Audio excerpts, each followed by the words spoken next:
সুপ্রিয় দর্শক, কেমন আছেন? আশা করি ভালো আছেন। তো আজকে দেখতে পাচ্ছেন যে আমার সবজির বাগান, আর এখানে আছে মটরের শাক, আর পাশে আছে মূলা। তো দেখতে পাচ্ছেন মূলা কিন্তু প্রায় বড়ই হয়ে গেছে।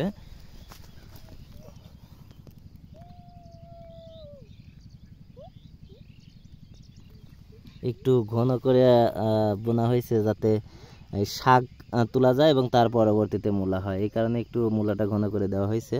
যেহেতু এখন পূর্ণাঙ্গ শাক হয়ে গেছে, শাক তুলে খাওয়ার পরে বাদ বাকি মূলাগুলো কিন্তু বড়ই হবে ইনশাল্লাহ। তো এগুলোই আমরা দেখতেছি। আর এই যে পাশে আছে টমেটো গাছ, টমেটো গাছে মাচা করে দেওয়া হলো যাতে টমেটোগুলো মাটিতে না থাকে, একটু উঁচায় থাকে। আর পাশে আছে পেঁয়াজ। এখানে সব কিছুই সামান্য সামান্য করে লাগানো হয়েছে।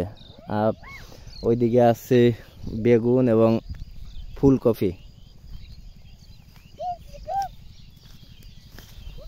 সব কিছুই সামান্য পরিমাণ লাগানো হয়েছে। আর এই যে এখানে দেখতেছেন যে একটা ফুলকপির গাছ কিন্তু একটু নষ্ট হয়ে গেছে।